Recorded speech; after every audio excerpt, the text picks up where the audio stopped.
The CBS Radio Mystery Theater presents...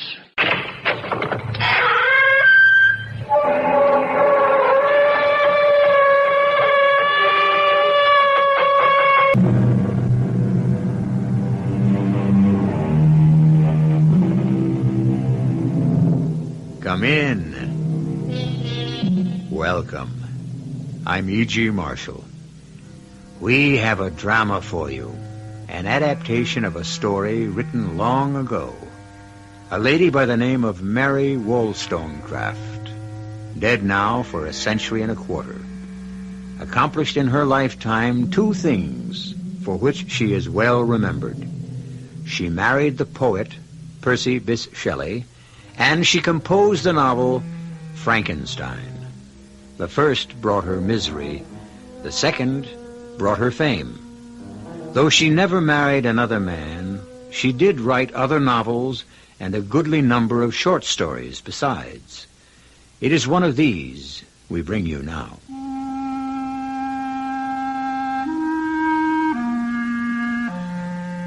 Why tell a tale of impious tempting of Providence and soul-subduing humiliation? Why? Answer me, you who are wise in the secrets of human nature. I only know that it is so. And in spite of strong resolve, of a pride that too much masters me, of shame and even of fear, I must speak.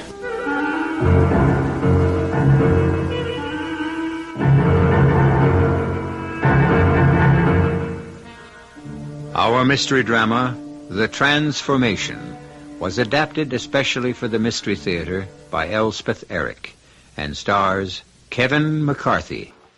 I'll be back shortly with Act One.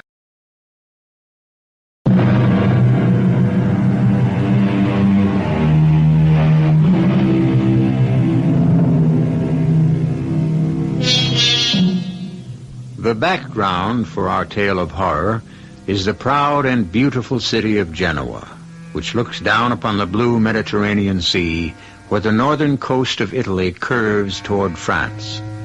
It was in Genoa that our hero was born, and on the shore of that sea that his strange adventure, or should we say misadventure, began.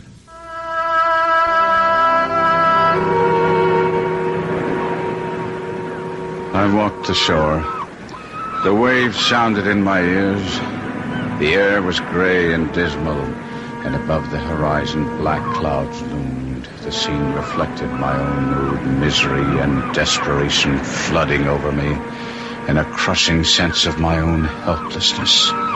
Memories flitting shadow-like through my tortured mind. Memories of days past when I had lived with my father. I was born with, I freely admit it, a most imperious, haughty, and tameless spirit.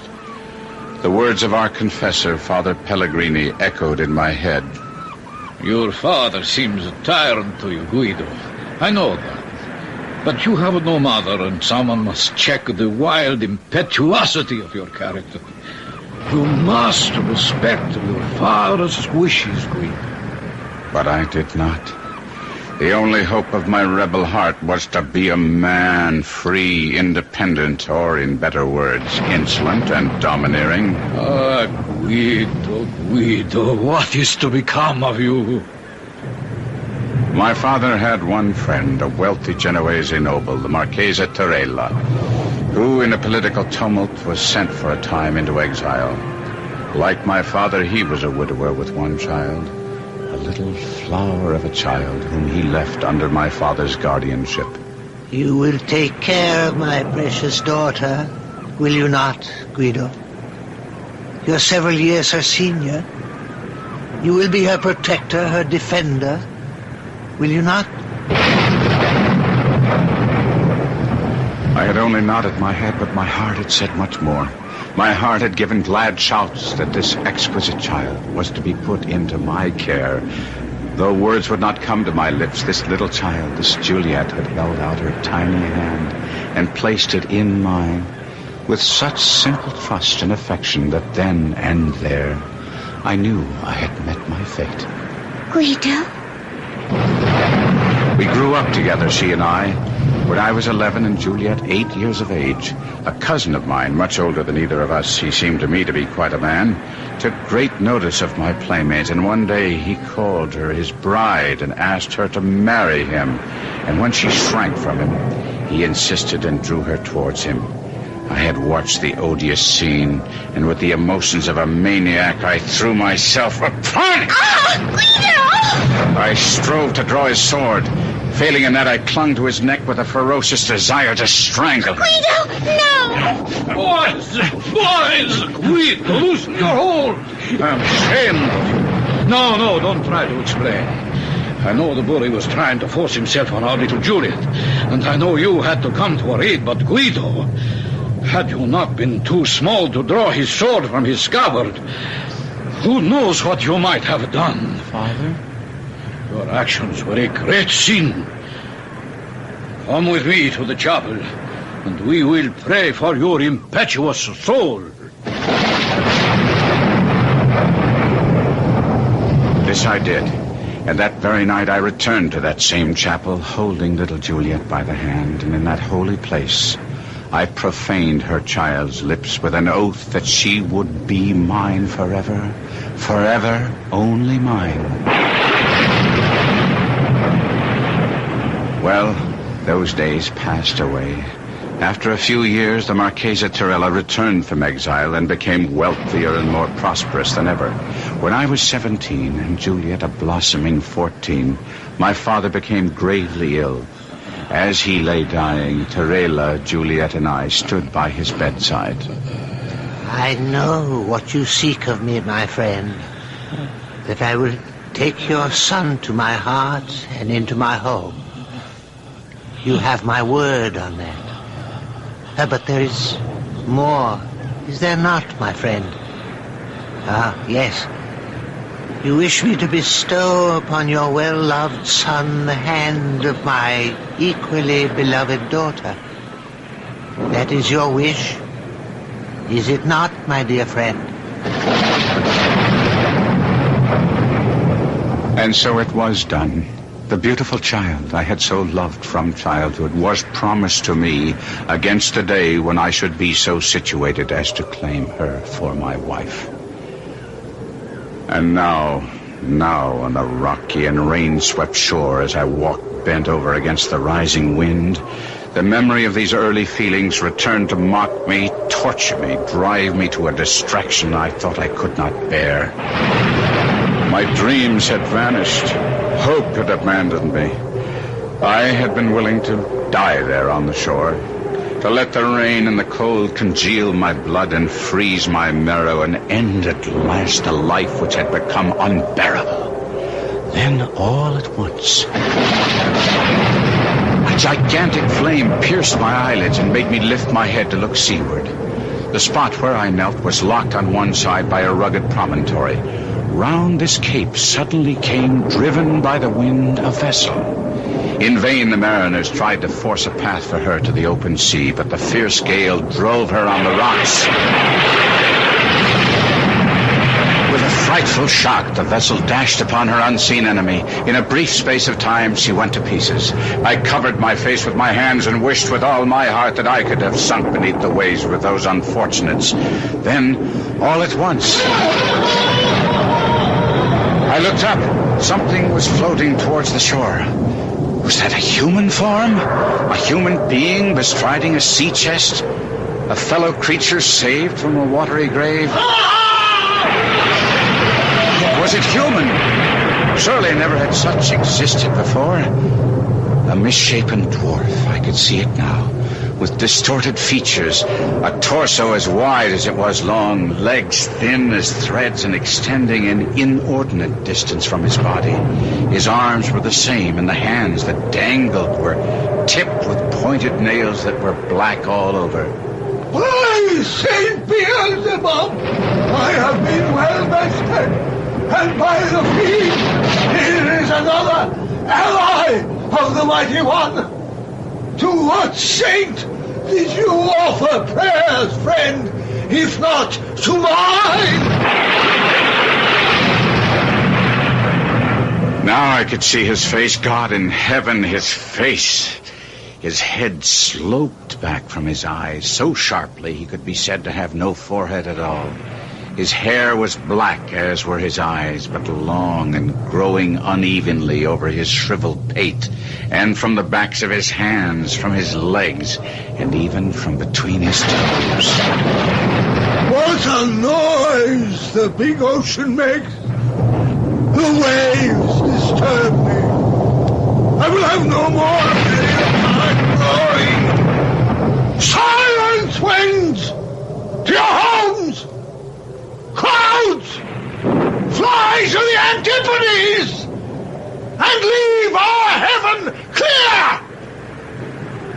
He stretched out his long, lank arms that looked like spiders' claws and seemed to embrace the expanse behind him. Was it a miracle? The clouds became broken and fled. The azure sky first peeped out and then spread a field of blue above us. The sea grew calm. Come! Don't be frightened, friend. I am good-humored when pleased. And something does please me in your handsome face, though you look a little woebegone. Shall we be friends? He held out his hand. I could not touch it. Well then, companions. That will do as well. And now, while I rest after the buffeting, tell me why you wander thus alone and downcast on this wild seashore. Have you no home? I have a home. Then why are you here? I dare not go there. Tell me, is it a woman? What? Did she throw you out? Did she betray you with another? She is the purest, the loveliest, the most faithful. She has done nothing but good, nothing that is not consonant with her noble nature. Then why in the name of the devil are you here? At first I could not speak. And then the words started to come, and soon they were flowing in a steady torrent. Before I could marry my Juliet, I must amass a fortune, and before domesticity claimed me, I must see the world, and see it I did. I went to Florence, to Rome, to Naples, and at long last to the bourne of my wishes, to Paris. Paris! I was arrogant and self-centered. I loved display, and above all, I threw off all control. I became a spoiled child. Who could control me? Not the letters of Terela. No, only strong necessity in the shape of an empty purse. Oh, poor, handsome boy. Acre after acre, estate after estate, I sold. My dress, my jewels, my horses were unrivaled in Paris, while the lands of my inheritance passed into the possession of others. But go on. I'm caught up in suspense to hear the outcome. I thought that I would come home to Genoa. I was nearly a beggar, yet I would come home and rebuild my fortunes. I knew the moment I went to claim my bride, the world would know me for what I was. Not only a beggar, but one who had beggared himself, a wastrel, a fool. Knowing myself unfit to marry Juliet, according to the proper precepts of Genoese law and custom, how could I have contemplated such a thing? I abducted her. Good, brilliant, inspired, huh? You think so? You think so? I had planned to marry her, carry her off to France, but my plot was discovered. What property I still owned was put in the hands of commissioners to pay at least partially my mountain of debts. Alone, friendless, I came to this shore, and so you see me now. How can you laugh so? How can you humiliate me even further? Do you mean to starve on these rocks and let the birds peck out thy dead eyes, huh? While your betrothed is possessed by another? What would you have me do? Revenge thyself, man. Humble thy enemies. Set thy foot on the old man's neck. Possess thyself of his daughter. Oh, had I gold, much could I achieve, but poor I am powerless. You have noticed the sea chest on which I am seated. It was on that chest that you floated to shore. I shall now dismount. See? A common sea chest, would you say? I have seen many such. But when I press here, when a spring lurks beneath, see what happens? It flies open. Come, closer. Behold. I approached the chest. Then, Holy Mother, what a sight met my eyes. Blazing jewels, ruby, diamond, sapphire, emerald, beaming gold, pale silver. I trembled head to foot. A wild passion swept over me to possess this treasure which gleamed and glittered within the chest. I looked helplessly at the hairy monster who stood watching me through half-closed eyes. His look, his very attitude told me that he had read my deepest thoughts.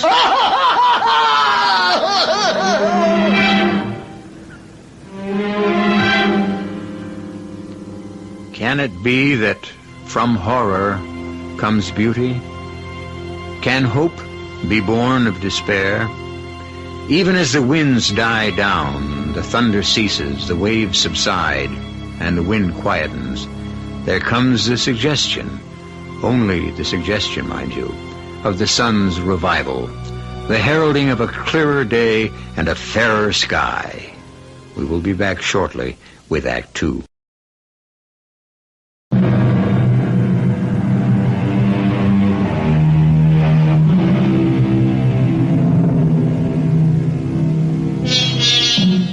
You will remember that we left our despairing hero on the shore of the Mediterranean Sea below the city of Genoa. He had poured out the story of his wasted life, his extravagance, his self-indulgence, his profligacy, into the ear of a misshapen monster who had survived a shipwreck by floating to land on a small sea chest. It is this chest which the monster has just opened for our hero's inspection. What a sight. Blazing jewels, beaming gold, pale silver. A mad desire to possess this treasure which gleamed and glittered within the chest was born of a sudden within me. Though I was trembling, yet I controlled my voice as best I could. Doubtless one so powerful as you could do anything at all? Nay, I am not so omnipotent as I seem. Some things I do possess, which you may covet. But I would give them all for a small share of what is yours. As nothing is my sole inheritance, what beside nothing would you have? Your comely face and well-made limbs. You cannot mean what you say. I ask for a loan, not a gift. Lend me your body for 3 days. Oh. You shall have mine to cage your soul the while, and in payment, my sea chest. What say you to the bargain? 3 short days.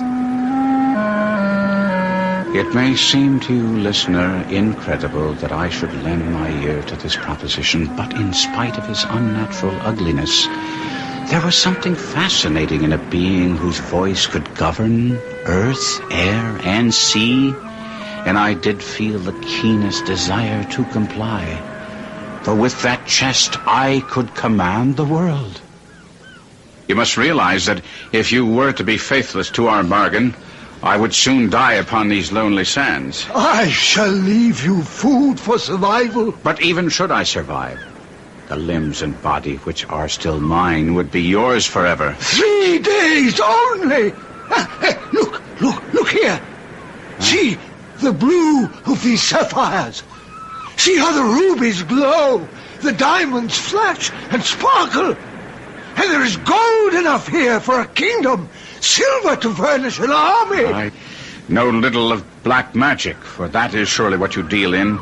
But I have heard that there must be a spell, and you must know it, whereby you, should you play me false, would be obliged to render up what you so unlawfully gained. I mean, my face and form. There is such a spell. And what is that? Your blood and my blood must mingle. Here's a dagger. Show me your wrist. Hold it out to me. I have drawn blood. Now, here is my arm. Take the dagger and cut! I hesitated. It was possible that I contemplated driving the dagger into his heart instead of his wrist, then making off with his treasure, leaving him to die upon the shingles, his blood mixing with the sand. Or was it that the sight of that bony wrist, that hand with its elongated fingers and their black nails, seemed too repulsive to touch? Cut!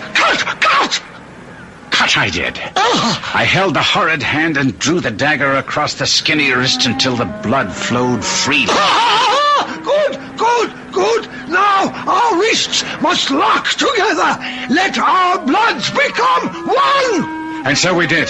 In horrid fascination, I watched his blood and mine mix and mingle, yet not quite did they become one. For while the blood from my wrist flowed crimson, the blood of the monster flowed black.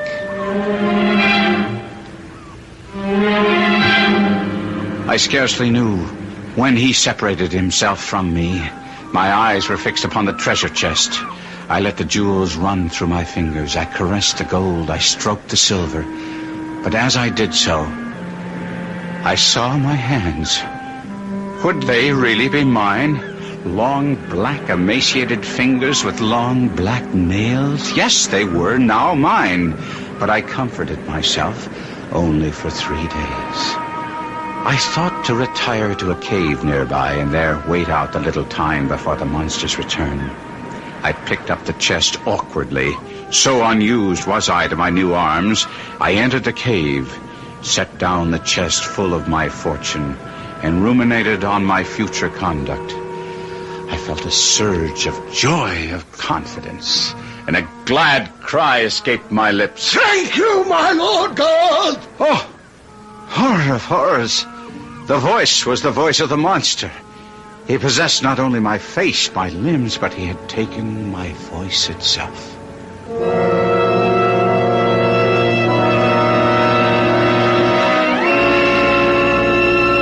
2 suns had set.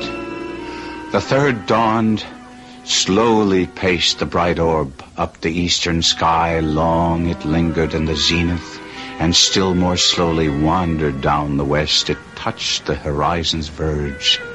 It was lost. The evening star shone bright. I thought to myself, he will soon be here. And for the second time I shouted aloud for joy. At last! At long last! But he came not. By the living heavens, he came not. Night dragged out its weary length, and the sun rose again on the most miserable wretch that ever upbraided its light. I dreamed that I was at Juliet's feet, and she smiled and spoke my name. Guido.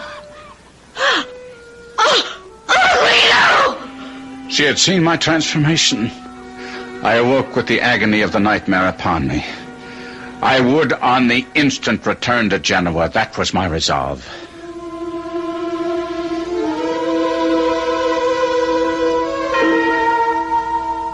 I began to walk towards Genoa. I was somewhat accustomed to my distorted limbs. None were ever so ill-adapted for straightforward movement, and it was with infinite difficulty that I proceeded. I tried to avoid the hamlets, for I was unwilling to make a display of my hideousness, but I was not always successful. Oh, what is that? Sweet Savior, what is crawling up the path? It's a spider! A spider the size of a man! Maria, get in the house! Quickly! Quickly! I had the wild notion that I might beg at her house for food, for I had brought none with me. But I understood immediately that there would be no food here. No help of any kind. Wait, Maria! Hand me my broom! Be quick! It's starting to run! Give me my broom! With my spindly arms wrapped around my tiny head and my long, crooked limbs carrying me away from her as fast as they were able, I escaped the enraged woman. I stumbled up the cliffs, searching for a cave where I could hide my repulsive body, and I lay panting on the rock. Below me, the splashing sea, the quiet sand, and above, the blue sky of heaven. Bruised in body and broken in soul, I slept.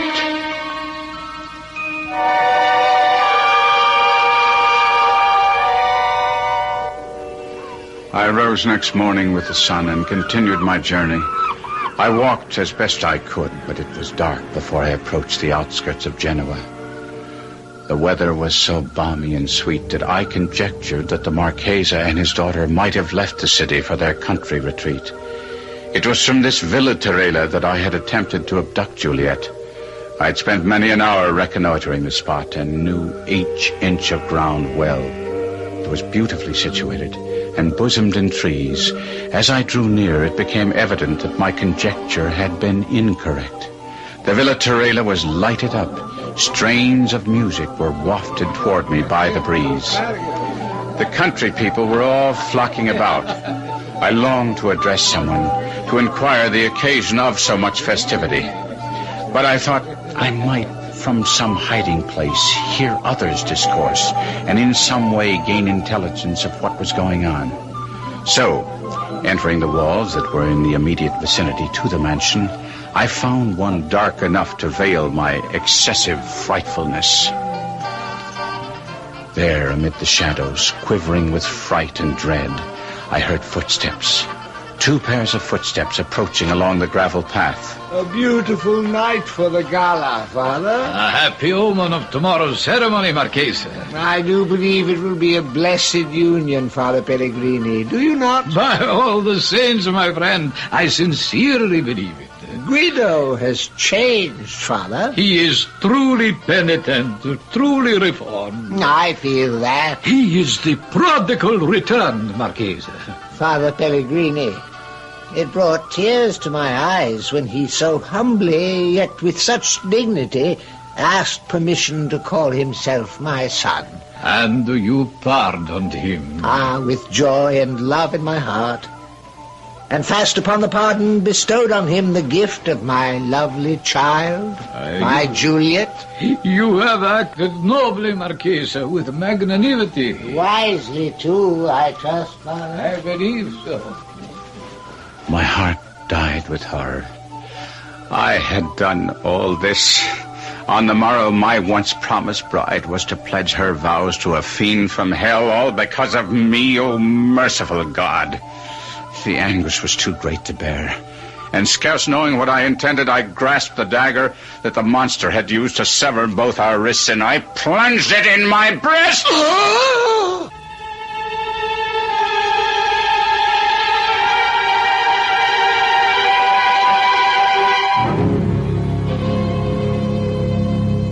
Where does the devil live?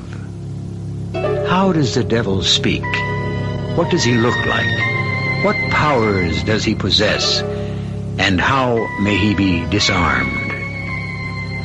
We know not neither his abode, nor his voice, nor his face or form. Yet, since the inception of the race, we have believed that by some supreme effort he can and must be driven off. We shall return shortly with Act 3.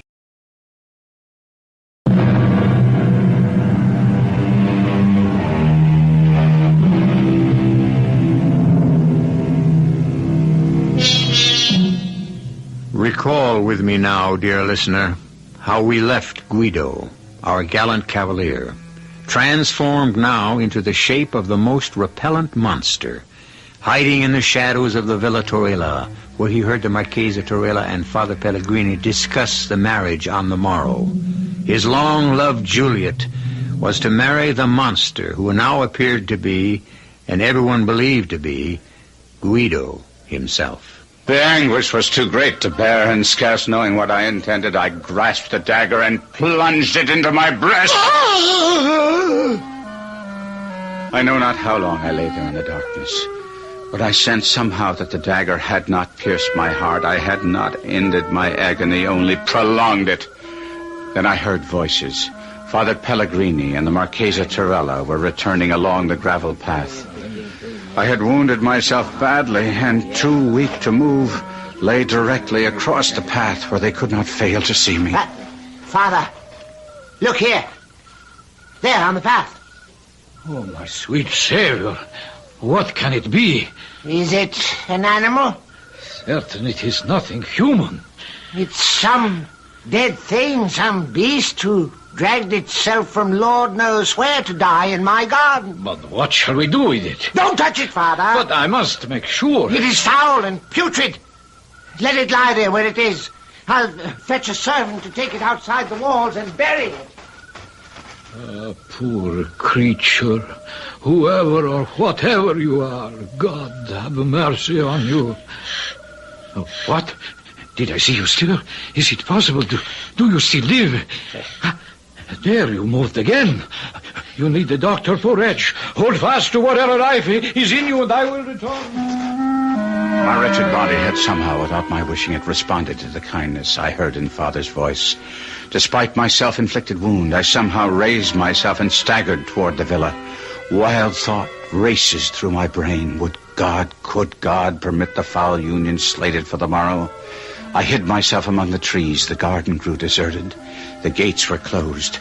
I staggered about and came under a window.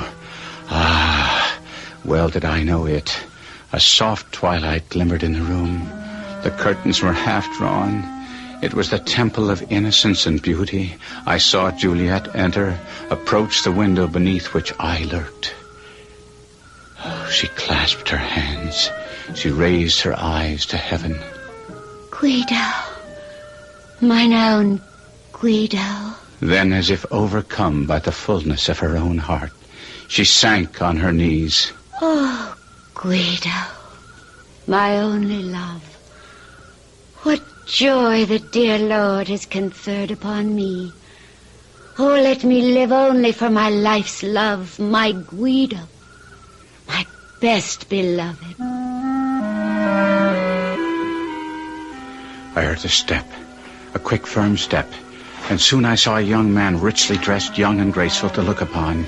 Yes, by heaven, he was handsome. He had the lithe body, the fine features of oh, God in heaven, of myself. I crouched closer.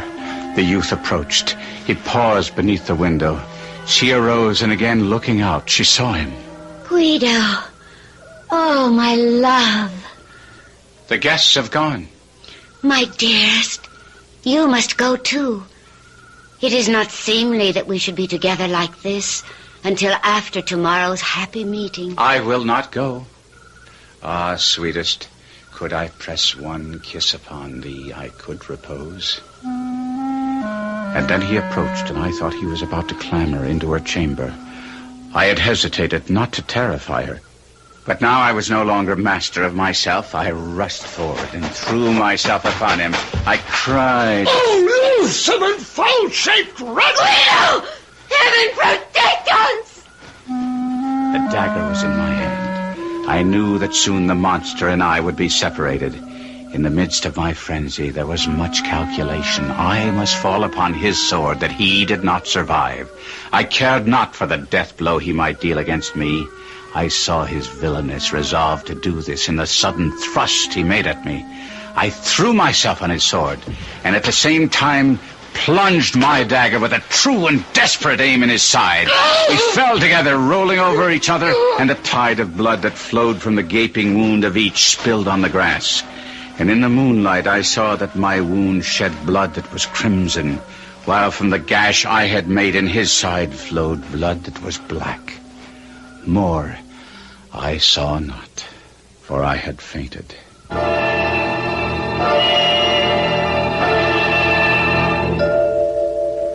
I returned to life, weak almost to death. I found myself stretched upon a bed. Juliet was kneeling beside it. My Guido. Oh, thank heaven you live. Juliet. My love. The voice in which I spoke was mine own. Mine. Not the horrid screech of the monster, but mine own. My dearest one. My sweet love. I have a strange request to make of you. Anything, my heart. Bring me a mirror. A mirror? I must have a mirror. Oh, do not agitate yourself, my darling. I will fetch you a mirror. But you must not be shocked at what you see. Quickly, quickly. Here it is. Give it to me. You are wan and pale after last night's encounter. How? By the mass, I think myself a right proper youth. Your color will return. Do not condemn me. No one knows better than I the value of his own body. No one, probably, except myself, after having had it stolen from him. Whatever are you saying? Are you feverish? Perhaps a little. I have endured much. Are you strong enough to see anyone? My father and Father Pellegrini are just outside the door. Ask them to come in. They are so happy that you are recovering. Do come in. He is anxious to see you. Guido, my boy.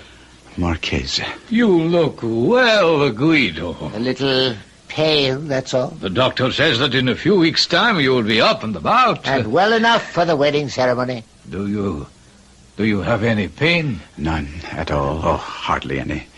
And what small pain I may feel, all is washed away by the happiness in my heart. The monstrous creature you killed last night. He is dead. We believe you mortally wounded. You believe? You do not know? There was nothing but a pool of blood. What color was the blood? What color? Why, scarlet red, like any blood. Why do you ask? No reason.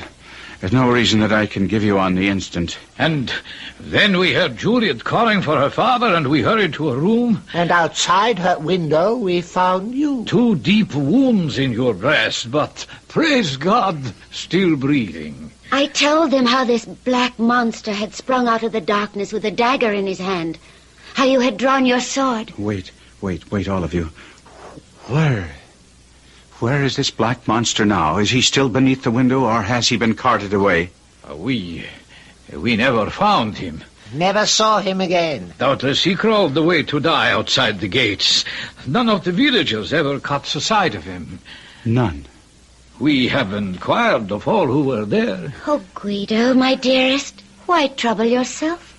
I wish to know that he is dead. But why, my darling? One day, when I am stronger, I shall tell you, and you too, Marchesa, and you, Father, all I know of the monster.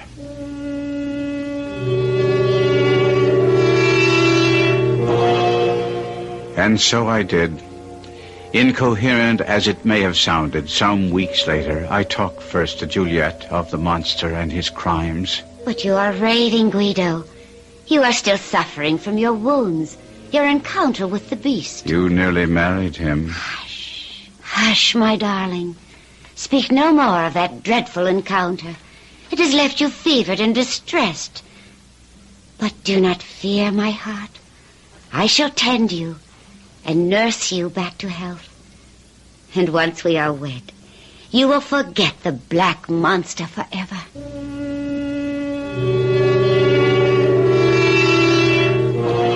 I did not forget so quickly. I talked next to my future father-in-law, the Marchesa Tarella, who gave more credence to my story. It was the fiend himself, Guido, there can be no doubt. Ah, what a trickster he can be. We all know that. Indeed he can. I find it credible, although I confess it stretches my belief, that he could steal your body from you and come here in your guise. He did, sire. He did. Yet he came so humbly, so penitently. He asked my forgiveness for his sins in such a straightforward way. I confess he took me in completely. Sire, will you believe me when I tell you that what he did is what I would have done? Once I recognized the folly of my ways, will you believe me that on that sandy shore I cursed myself 1,000, 1,000,000 times over for my overweening pride, for my insufferable vanity, for my stubborn egotism? Will you believe me, sire? My son, with all my heart, I believe you.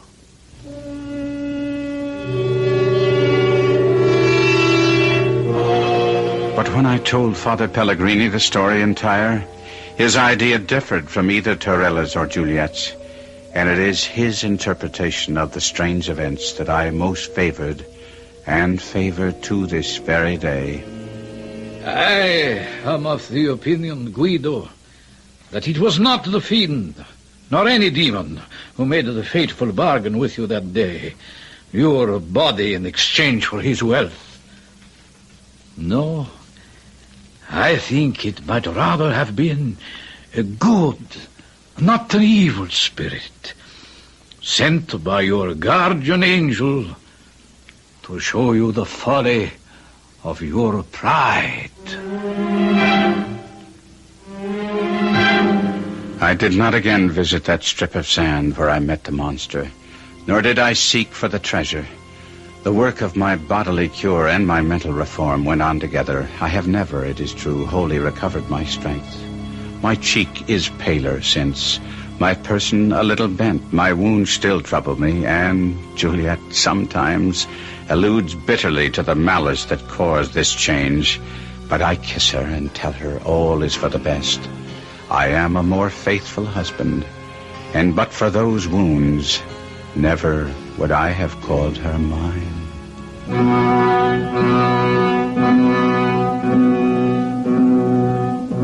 Which interpretation of Guido's story do you favor? Juliet's, the Marchesa Torella's, or Father Pellegrini's? Was it all the product of a fevered brain, or was the monster in truth a demon from the netherworld bent on destruction? Or was he sent by Guido's guardian angel, a kindly spirit in hideous disguise, to restore to the young man his sanity and good judgment? We leave it to you. I'll be back shortly.